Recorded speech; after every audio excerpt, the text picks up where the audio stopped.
Hari kedua kunjungan ke Amerika Serikat, Presiden Prabowo Subianto bertemu dengan Menteri Luar Negeri Amerika Serikat Antony Blinken. Presiden Prabowo Subianto juga dijadwalkan bertemu Presiden Amerika Serikat Joe Biden di Gedung Putih. Yang juga dinantikan adalah pertemuan antara Presiden Prabowo Subianto dengan Presiden terpilih Amerika Serikat Donald Trump, walaupun belum ada konfirmasi resmi soal ini. Selengkapnya disampaikan jurnalis Kompas TV, Alfania Rizky dari Washington DC, Amerika Serikat. Saudara Kompas TV, hari ini merupakan hari kedua Presiden Prabowo Subianto mengunjungi Amerika Serikat, dan hari ini Presiden Prabowo Subianto bertemu dengan 12 perusahaan besar yang tergabung dalam United States Indonesia Society, di mana Presiden Prabowo Subianto nampaknya memberikan kesan positif kerjasama antara Indonesia dengan 12 perusahaan tersebut. Salah satunya adalah Freeport-McMoRan. Yang juga menjadi isu publik adalah proses divestasi antara PT Freeport Indonesia dengan Freeport-McMoRan yang sampai saat ini belum kunjung menyepakati hasil, yaitu 10% penambahan saham PT Freeport Indonesia. Tapi hal tersebut akan terus dibahas dan akan terus dirancang persiapannya oleh PT Freeport Indonesia untuk bisa menambah saham PT Freeport Indonesia dan mencapai kesepakatan dengan Freeport-McMoRan.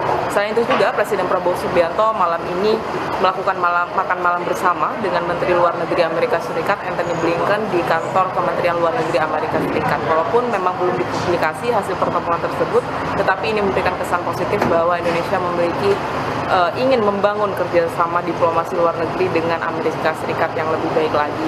Esok hari Presiden Prabowo Subianto juga akan mengunjungi Pentagon, Pusat Pertahanan Amerika Serikat, dan juga bertemu dengan Presiden Amerika Serikat Joe Biden di Gedung Putih. Yang juga dinantikan oleh publik adalah pertemuan Presiden Prabowo Subianto dengan Presiden terpilih Amerika Serikat Donald Trump. Walaupun memang belum ada konfirmasi resmi akan adanya pertemuan tersebut, tapi hal ini tercermin dari ucapan selamat yang diberikan oleh Prabowo Subianto kepada Donald Trump melalui telepon, di mana ia menyebutkan ingin menyampaikan ucapan selamat kepada Donald Trump secara langsung dan akan mengunjungi Donald Trump dimanapun ia berada. Hal ini menunjukkan bahwa hubungan Indonesia dengan Amerika Serikat nampaknya ke depan akan lebih baik, dan juga menjadi pesan politik yang cukup baik untuk publik bahwa sebenarnya Donald Trump dengan Prabowo Subianto ini sudah membangun hubungan politik yang cukup baik untuk bisa memperkuat hubungan kerjasama Indonesia di berbagai bidang ke depannya.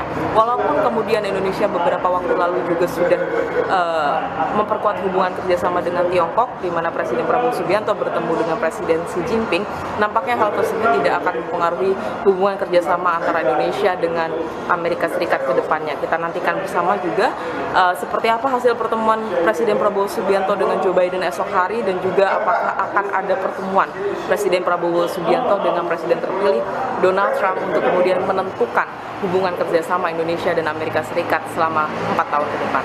Alfania Rizky, Kompas TV, Washington DC. Presiden Prabowo membocorkan hasil pertemuannya dengan United States Indonesia Society, yakni 12 perusahaan besar Amerika Serikat. Prabowo meyakinkan para investor Amerika Serikat untuk terus berinvestasi di Indonesia. Meski belum ada nota kesepahaman yang disepakati, Prabowo mengklaim perusahaan besar Amerika Serikat ini percaya pada perekonomian Indonesia. Usai bertemu pengusaha, Prabowo makan malam bersama Menteri Luar Negeri Amerika Serikat Antony Blinken. Mereka sangat terlibat dalam perekonomian Indonesia, dalam pembangunan Indonesia. Sudah lama mereka di Indonesia, dan mereka terus percaya dengan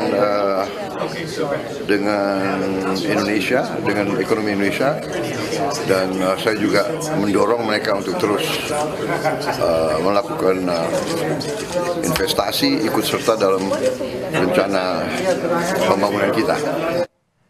Informasi di Kompas Petang selanjutnya dilanjutkan rekan saya Tifal Solesa. Ya, Maido, Ketua DPP PDI Perjuangan Deddy Sitorus mengkritik Presiden Prabowo Subianto yang memberikan endorsement atau dukungan terbuka untuk calon gubernur dan wakil gubernur Jawa Tengah Ahmad Lutfi Taj Yassin.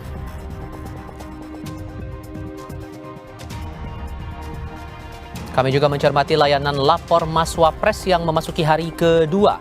Lalu seberapa efektif kebijakan memberikan solusi? Kami akan diskusikan nanti di Kompas Petang. Sesaat lagi.